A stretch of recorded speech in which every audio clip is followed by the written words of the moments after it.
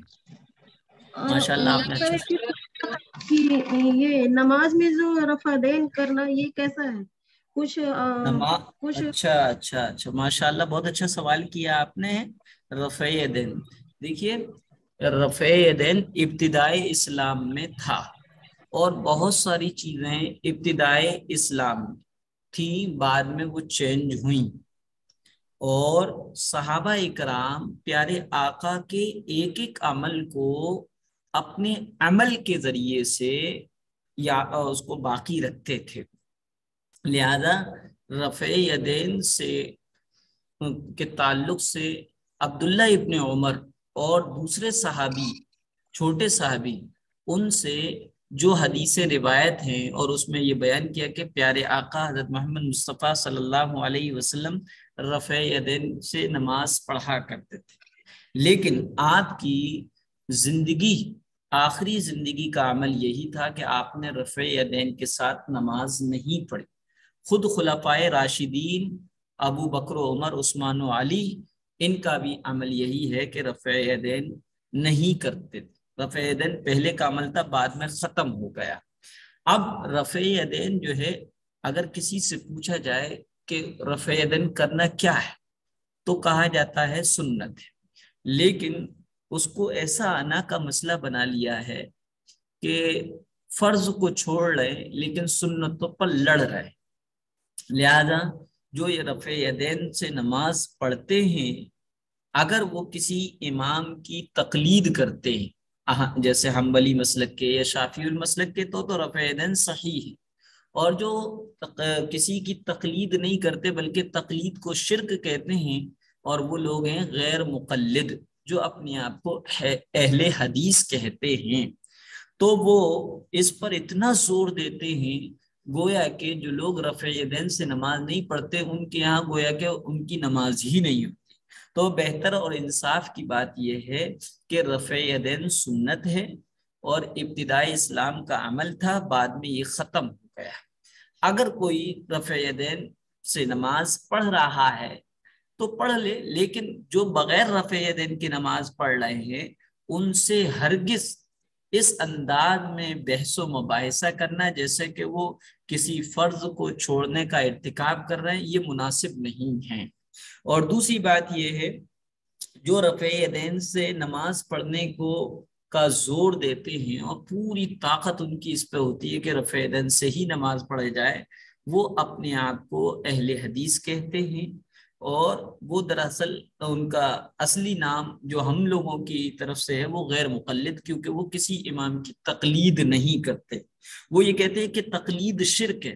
ہم کہتے ہیں بھئی ہم امام ابو حنیفہ یا تقلید جس کی بھی کر رہے ہیں، ہم یہ سمجھ کے کرتے کہ انہوں نے قرآن و حدیث کو ہم سے زیادہ سمجھا ہے، تو تقلید ہم ان امام کی نہیں کر رہے بلکہ تقلید نبی کی حدیث ہی کی، تقلید نبی کی بات ہی کی، تقلید قرآنی ہی کی ہے۔ لیکن وہ لوگ کہتے ہیں کہ تقلید شرک ہے۔ اور دوسرا فرق یہ اور سنیں، ہم اہل سنت والجماعت ہیں، ہم اہل حدیث نہیں ہیں۔ کیوں؟ کیونکہ دیکھیے ایک ہوتا ہے حدیث اور ایک ہوتا ہے سنت، دونوں کی ڈیفینیشن سمجھ لیجئے گا۔ حدیث کہتے ہیں پیارے آقا حضرت محمد مصطفیٰ صلی اللہ علیہ وسلم کے عمل کو، قول کو، فعل کو حدیث کہتے ہیں۔